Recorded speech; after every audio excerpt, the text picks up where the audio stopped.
بسم اللہ الرحمن الرحیم۔ اللہ تعالیٰ کی ذات مبارکہ سے رشتہ مضبوط ہو تو رحمتوں کا نزول ہوتا ہے اور اللہ کی ناراضگی قدرتی آفتوں کا سبب بنتی ہے۔ ایک مشہور حدیث جو کہ حضرت موسیٰ علیہ السلام سے منسوب ہے اور اس کا مفہوم ہے کہ حضرت موسیٰ علیہ السلام نے ایک دفعہ اللہ تعالیٰ سے پوچھا کہ یا اللہ، جب تو ناراض ہوتا ہے تو تیری کیا نشانی ہوتی ہے؟ تو اللہ تعالیٰ نے فرمایا کہ دیکھنا، جب بارشیں بے وقت ہوں، حکومت بے وقوفوں کے پاس ہو اور پیسہ بخیلوں کے پاس ہو تو جان لینا کہ میں ناراض ہوں۔ پھر موسیٰ نے پوچھا کہ جب یا اللہ تو راضی ہوتا ہے تو اس کی کیا نشانی ہے؟ اللہ تعالیٰ نے فرمایا موسیٰ، جب بارشیں وقت پر ہوں، حکومت نیک اور سمجھدار لوگوں کے ہاتھ میں ہو اور پیسہ سخیوں سخاوت کرنے والے کے ہاتھ میں ہو تو سمجھ لینا کہ میں راضی ہوں۔ اس کے علاوہ اللہ نے ہماری رہنمائی کے لیے قرآن میں ہم سے پہلے آنے والی قوموں کے قصے بیان کیے ہیں تاکہ ان قصوں سے ہم سبق سیکھیں۔ حضرت شعیب علیہ السلام کی قوم کا ذکر جو کہ قرآن کی سورہ یوسف آیت نمبر 85 اور 86 میں کچھ یوں بیان ہوا ہے: اے میری قوم کے لوگوں، ناپ تول پورا کیا کرو اور لوگوں کو ان کی چیزیں گھٹا کر نہ دیا کرو اور زمین میں فساد مت پھیلاتے پھرو۔ اور آخرکار جب ہمارا اللہ کا حکم آن پہنچا تو ہم نے شعیب علیہ السلام کو اور ان کے ساتھ جو ایمان لائے تھے ان کو اپنی خاص رحمت سے بچا لیا، اور جن لوگوں نے ظلم کیا تھا انہیں ایک چنگھاڑ نے آن پکڑا اور وہ اپنے گھروں میں اس طرح اوندھے منہ گرے رہ گئے۔ اس طرح قوم حضرت لوط علیہ السلام کا ذکر ہوا جو کہ توالد اور فحاشی کے گناہ کی مرتکب ہوئی اور اللہ کے سخت عذاب کی مستحق پائی۔ اللہ نے اس قوم پر پتھروں کی بارش کر کے نیست و نابود کر دیا۔ وہ رب انسان کو اپنی معرفت و قربت اور اپنی عبادت و بندگی کی طرف متوجہ کرنے کے لیے ندا دیتا رہتا ہے۔ جس طرح انسان کا کوئی محسن اسے تباہی سے بچانے کے لیے ہم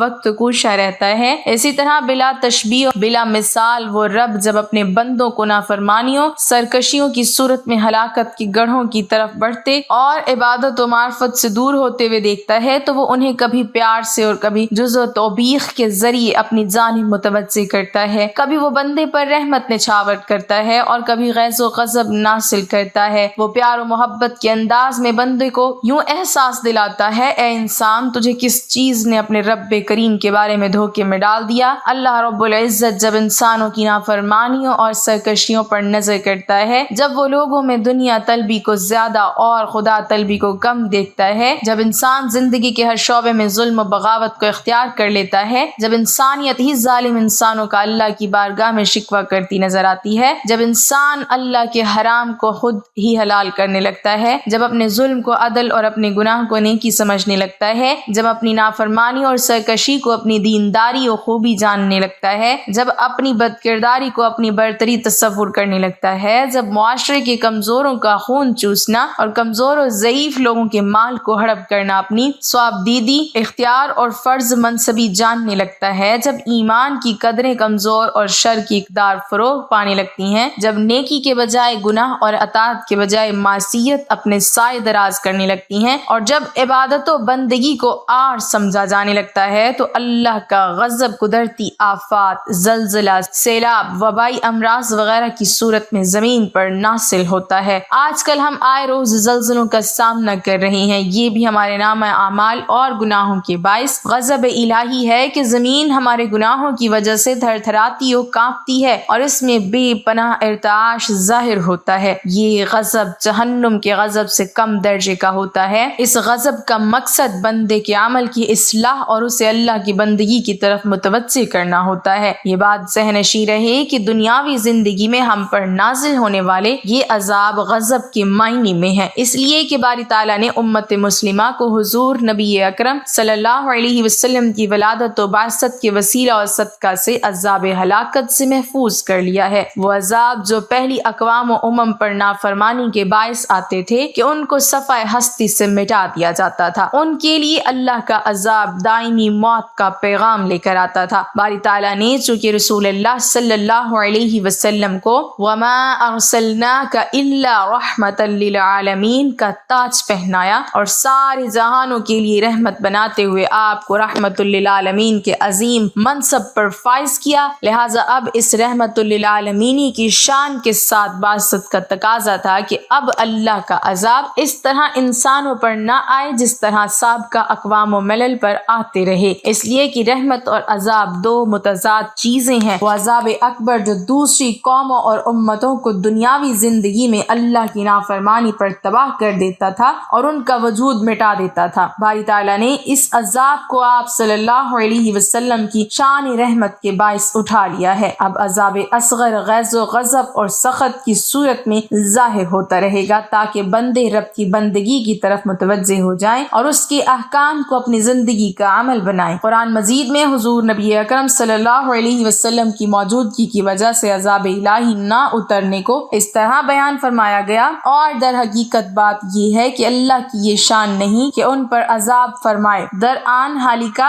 اے حبیب مکرم آپ بھی ان میں موجود ہوں، اور نہ ہی اللہ ایسی حالت میں ان پر عذاب فرمانے والا ہے کہ وہ اس سے مغفرت طلب کر رہے ہوں۔ اس آیت کریمہ نے اس تصور کو واضح کر دیا ہے کہ آپ صلی اللہ علیہ وسلم قیامت تک وَأَنْتَ فِيهِمْ کی شان کے تحت ہمارے اندر موجود ہیں، اور وَمَا أَرْسَلْنَاكَ إِلَّا رَحْمَةً لِلْعَالَمِينَ کے تحت باری تعالیٰ نے امت مسلمہ سے آپ صلی اللہ علیہ وسلم کے وسیلہ سے دنیاوی عذاب اکبر کو اٹھا دیا ہے۔ اس آیت کریمہ کے اگلے حصے نے اس بات کو بھی واضح کر دیا ہے کہ جب تک یہ اللہ کی بارگاہ میں توبہ استغفار کرتے رہیں گے باری تعالیٰ ان کو عذاب میں گرفتار نہ کرے گا۔ اگر ان کے ہاتھ اللہ کی بارگاہ میں انفرادی و اجتماعی توبہ اور استغفار کے لیے بلند ہوتے رہیں گے تو باری تعالیٰ ان کو دنیا کے سارے عذابوں اور اپنے غضبوں سے بھی محفوظ کر دے گا۔ لہٰذا ہمیں حکم دیا گیا کہ اور تم سب کے سب اللہ کے حضور توبہ کرو اے مومنو، تاکہ تم ان احکام پر عمل پیرا ہو کر فلاح پا جاؤ۔ اس آیت کریمہ نے واضح کر دیا ہے کہ اللہ کے غضب، گرفت اور عذاب سے بچنے کا طریقہ توبہ و استغفار ہے۔ یہ توبہ استغفار انفرادی زندگی میں بھی نظر آئے اور اجتماعی زندگی میں بھی نظر آئے، یعنی ہمارے انفرادی کردار پر بھی توبہ استغفار غالب نظر آئے اور اجتماعی کردار بھی توبہ استغفار کے سانچے میں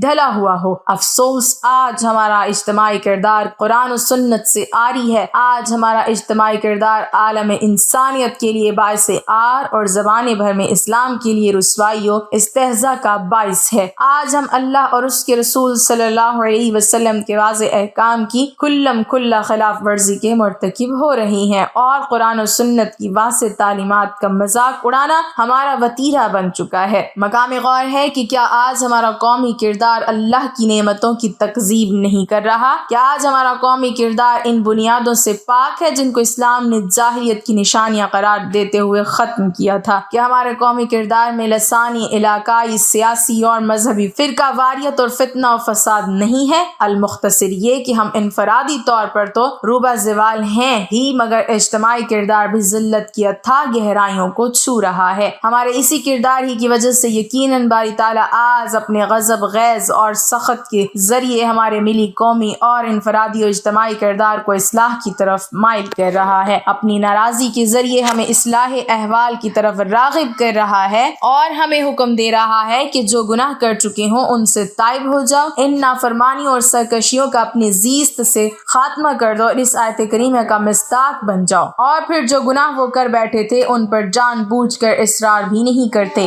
یعنی اپنے گناہ، ظلم اور حرام کی زندگی کو جاری نہ رکھو بلکہ اس کو چھوڑ کر رب کی بندگی، نیکی، عدل اور حلال کو اختیار کرو۔ تم سب کچھ جانتے ہو، تمہارے گناہ تم سے پوشیدہ نہیں، لہٰذا اب ان برائیوں کو چھوڑو اور آئندہ نہ کرنے کا عزم کرو۔ اپنے انفرادی اور اجتماعی گناہوں پر معافی طلب کرو اور آئندہ زندگی کے لیے گناہ نہ کرنے کا عزم کرو۔ پس زلزلوں کا وقوع، آفات کا ظہور، غضب الہی کا نزول، اللہ کے غیظ کا صدور، اللہ کی سخط کا اظہار ہمیں اس طرف متوجہ کرتا ہے کہ ہم اپنے انفرادی کردار کے ساتھ ساتھ اپنے قومی اور ملی کردار کی بھی اصلاح کریں۔ اصلاح ہدایت کے بغیر ممکن نہیں۔ علم بالوحی سے خالی شخصی ہدایت آج تک کارگر نہیں ہوئی اور نہ قیامت تک ہو سکتی ہے۔ اس لیے ہمیں آج اس رب کی طرف رجوع کرنا ہے جس نے ہمیں قرآن اور صاحب قرآن کی صورت میں ہدایت عطا فرمائی۔ اللہ تعالیٰ تین گھروں سے سخت نفرت کرتا ہے۔ حضرت سیدنا علی رضی اللہ تعالیٰ عنہ نے فرمایا، اللہ تعالیٰ تین گھروں سے نفرت کرتا ہے، غضب کی نگاہ سے دیکھتا ہے۔ پوچھا گیا، اے علی وہ تین بدبخت گھر کون کون سے ہیں جن کو اللہ تعالیٰ نفرت کی نگاہ سے دیکھتا ہے؟ حضرت علی رضی اللہ تعالیٰ عنہ نے فرمایا، پہلا گھر وہ جس گھر میں بیٹی کی آنکھوں سے آنسو نکلتے ہیں، جس گھر میں بیٹی جیسی خدا کی رحمت کی قدر نہ کی جاتی ہو، اس گھر کو، اس گھر میں رہنے والوں کو اللہ تعالیٰ غضب کی نگاہ سے دیکھتا ہے۔ اللہ تعالیٰ کے بندو، بیٹی کا دل کبھی نہ توڑنا۔ جب بیٹی روتی ہے تو بیٹی کے آنسو کے بدلے اللہ پاک گھر سے سے رحمت اٹھا لیتا ہے۔ گھر میں رحمت برکت ہمیشہ کے لیے ختم ہو جاتی ہے۔ جب بیٹی شادی کر کے باپ کے گھر سے رخصت ہوتی ہے تو وہ جاتے جاتے 3 چیزیں بھی لے کر جاتی ہے۔ ایک باپ کے گھر کی رونق بھی ساتھ لے کے جاتی ہے، دوسرا باپ کے سامنے کیے ناز اور نخرے بھی ساتھ لے کر جاتی ہے، تیسرا باپ کی نوکری باپ کی غلامی بھی ساتھ لے کے جاتی ہے۔ کسی نے کہا تھا بیٹی تو بوجھ ہوتی ہے، شکر ہے خدا نے مجھے بیٹی عطا نہیں کی۔ اس پر کسی عقل مند نے کہا او نادان، اللہ تعالیٰ بیٹیاں بھی اس کو عطا کرتا ہے جو بیٹیاں پالنے کی حیثیت رکھتے ہیں، تو کہتا ہے شکر الحمدللہ اللہ نے مجھے بیٹیاں عطا نہیں کی۔ کم بخت بیٹی رحمت ہوتی ہے اور اللہ تعالیٰ بیٹی جیسی رحمت اس سے دیتا ہے جو رحمت کو پالنے کی حیثیت رکھتا ہے۔ تیری حیثیت ہی کیا ہے اور تجھے پتہ نہیں۔ اللہ تعالیٰ جس گھر کو زیادہ پسند کرتا ہے اس گھر میں بیٹی جیسی رحمت کو بھیج دیتا ہے۔ دوسرا، اللہ تعالیٰ اس گھر کو نفرت کی نگاہ سے دیکھتا ہے جس گھر میں مہمان آئے اور مہمانوں کا آنا گھر والوں کو پسند نہ ہو۔ جس گھر کے لوگوں کو مہمانوں کا آنا پسند نہیں ہوتا اس گھر کو اللہ تعالیٰ غضب کی نگاہ سے دیکھتا ہے، اس گھر سے گھر والوں سے اللہ تعالیٰ نفرت کرتا ہے۔ حضرت سیدنا علی رضی اللہ تعالیٰ عنہ نے فرمایا اے لوگو، 3 رحمتیں ایسی ہیں جو انسان قبول نہیں کرتا، اگر انسان خدا تعالیٰ کی ان 3 رحمتوں کو خوشی سے قبول کر لے تو غنی ہو جائے، مالا مال ہو جائے۔ وہ 3 رحمتیں کون کون سی ہیں؟ پہلی رحمت بیٹی کا آنا، اگر انسان بیٹی کا آنا خوشی سے قبول کر لے تو مالا مال ہو جائے، غنی ہو جائے، بادشاہ بن جائے۔ دوسرا، گھر میں مہمان کا آنا، مہمان کوئی بھی ہو، مہمان کا آنا بھی خدا تعالیٰ کی رحمتوں میں سے ایک بہت بڑی رحمت ہے۔ جو بندہ اس رحمت کو قبول کرتا ہے وہ جلد مالا مال ہو جاتا ہے۔ تیسرا، بیماری کا آنا، بیماری بھی جب انسان کے اندر آتی ہے تو گناہ جھڑتے ہیں، یہ بھی اللہ تعالیٰ کی رحمتوں میں سے ایک رحمت ہے۔ یہ 3 رحمتیں ایسی ہیں جس کو انسان خوشی سے قبول نہیں کرتے اور جو ان تینوں رحمتوں کو خوشی سے قبول کرتے ہیں وہ مالا مال ہو جاتے ہیں۔ حضرت سیدنا ابراہیم علیہ السلام کی عادت مبارکہ تھی، آپ علیہ السلام کے گھر جب تک مہمان نہ آتا آپ علیہ السلام کھانا نہیں کھاتے تھے۔ ایک دن مہمان نہ آیا، آپ علیہ السلام نے کھانا نہیں کھایا، دوسرے دن بھی نہ آیا، تیسرے دن بھی نہ آیا۔ حضرت سیدنا ابراہیم علیہ السلام 3 دن بھوکے رہے، 3 دن مہمان نہ آیا۔ آپ علیہ السلام نے کھانے کو ہاتھ نہیں لگایا، گھر سے باہر نکلے، سوچا جاؤں مہمان کو ڈھونڈوں، مہمان نہیں آیا، بھوک تڑپا رہی ہے۔ گھر سے باہر نکلے، پوچھا کہاں جا رہے ہو؟ بولے مہمان کو تلاش کرنے جا رہا ہوں۔ راستے میں جاتے جاتے ایک شخص ملا، آپ علیہ السلام نے اس سے پوچھا تم نے کھانا کھانا ہے؟ اس نے کہا جی کھانا ہے، مجھے بھوک لگی ہے۔ آپ علیہ السلام نے کہا آؤ پھر جلدی میرے ساتھ۔ دسترخوان بچھایا، دسترخوان پہ اس کو بٹھایا، خود بسم اللہ پڑھ کر کھانا کھانے لگے۔ اس مہمان نے بغیر بسم اللہ کے کھانا کھانا شروع کر دیا۔ آپ علیہ السلام نے فرمایا تم نے بسم اللہ کیوں نہیں پڑھی؟ اس نے کہا جی میں تو آتش پرست ہوں، میں مسلمان تھوڑی ہوں، میرا بسم اللہ کے ساتھ کیا لینا دینا، بسم اللہ کے ساتھ کیا تعلق میرا؟ آپ علیہ السلام نے فرمایا اگر تو آتش پرست ہے تو پھر اٹھ کے چلا جا، میں تجھے کھانا نہیں کھلا سکتا۔ وہ آتش پرست وہاں سے اٹھ کے چلا گیا۔ تھوڑی دیر کے بعد اللہ کے نبی حضرت ابراہیم علیہ السلام نے دونوں ہاتھ اٹھائے، عرض کی اے کل کائنات کے مالک کوئی مہمان بھیج، 3 دن کا بھوکا ہوں۔ اللہ تعالیٰ نے فرمایا میرے ابراہیم میں نے مہمان تو بھیجا تھا، تو نے میرے مہمان کی قدر نہیں کی، میں نے ایک خاص مہمان بھیجا تھا، تو نے میرے مہمان کی قدر ہی نہیں کی۔ آپ علیہ السلام فرمانے لگے کہ مالک وہ تو آتش پرست تھا، وہ تو آگ کی پوجا کرنے والا تھا، اس نے بسم اللہ ہی نہیں پڑھی، میں اس کو کھانا کیسے کھلاتا؟ اللہ تعالیٰ نے فرمایا اے میرے ابراہیم میرے خلیل وہ آتش پرست تھا، آگ کی پوجا کیا کرتا تھا، اس کا سارا خاندان آگ کی پوجا کرتا ہے، اس کے بچے بھی آگ کی پوجا کرتے ہیں، آگ کو خدا مانتے ہیں، تو نے اسے 1 دن کا کھانا دینا گوارا نہیں کیا،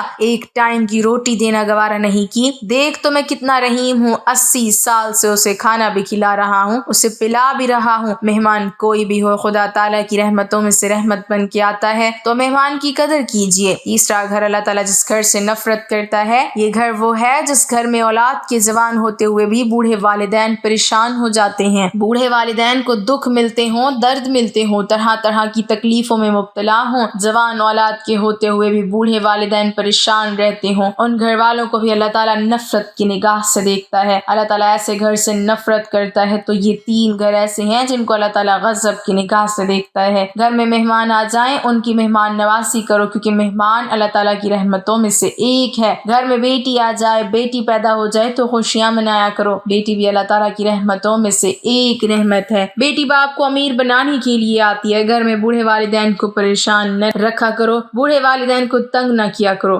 ناظرین، اگر بوڑھے والدین کے سفید داڑھی کی حیا نہیں کر سکتے تو کوئی بات نہیں، والدین کو پریشان بھی نہ کیا کرو۔ دین اسلام میں والدین کے ساتھ حسن سلوک کی شدید تاکید کی گئی ہے اور ان سے بدسلوکی کرنے سے منع کیا گیا ہے۔ اولاد پر والدین کا حق اتنا بڑا ہے کہ اللہ تعالیٰ نے اپنے حق کے ساتھ والدین کا حق بیان فرمایا ہے، یعنی مخلوق خدا میں والدین کے حق کو باقی تمام حقوق پر ترجیح دی ہے۔ اسی طرح حضور نبی کریم صلی اللہ علیہ وسلم نے بھی والدین کی نافرمانی کرنے اور انہیں اذیت و تکلیف پہنچانے کو کبیرہ گناہ قرار دیا ہے۔ والدین سے بدسلوکی کرنے والے بد نصیب کو رحمت الہی اور جنت سے محروم قرار دیا ہے۔ اللہ رب العزت نے انسانوں کو مختلف رشتوں میں پرویا ہے، ان میں کسی کو باپ بنایا تو کسی کو ماں کا درجہ دیا ہے، اور کسی کو بیٹا بنایا ہے تو کسی کو بیٹی کی نسبت عطا کی ہے۔ غرض رشتے بنانے کے بعد اللہ تعالیٰ نے ان کے حقوق مقرر فرمائے ہیں، ان حقوق میں سے ہر ایک کا ادا کرنا ضروری ہے، لیکن والدین کے حق کو اللہ رب العزت نے قرآن کریم میں اپنی بندگی اور اطاعت کے فوراً بعد ذکر فرمایا۔ یہ اس بات کی طرف اشارہ ہے کہ رشتوں میں سب سے بڑا حق والدین کا ہے۔ اللہ رب العزت فرماتے ہیں، اور تیرے رب نے یہ حکم دیا ہے کہ اس کے سوا کسی کی عبادت مت کرو اور اپنے ماں باپ کے ساتھ حسن سلوک سے پیش آؤ، اگر وہ تیری زندگی میں بڑھاپے کو پہنچ جائیں، چاہے ان میں ایک پہنچے یا دونوں، اور ان کی کوئی بات تجھے ناگوار گزرے تو ان سے کبھی ہوں بھی مت کرنا اور نہ ان سے جھڑک کر بولنا، اور ان سے خوب ادب سے بات کرنا اور ان کے سامنے شفقت سے انکساری کے ساتھ جھکے رہنا اور یوں دعا کرتے رہنا، اے ہمارے پروردگار تو ان پر رحمت فرما جیسا کہ انہوں نے بچپن میں مجھے پالا ہے۔ صرف ظاہر داری نہیں، دل سے ان کا احترام کرنا۔ تمہارا رب تمہارا دل کی بات خوب جانتا ہے، اور اگر تم سعادت مند ہو تو وہ توبہ کرنے والے کی خطائیں بکثرت معاف کرنے والا ہے۔ اللہ پاک سے دعا ہے کہ اللہ تعالی ہمیں بیٹیوں کی قدر کرنے کی توفیق عطا فرمائے۔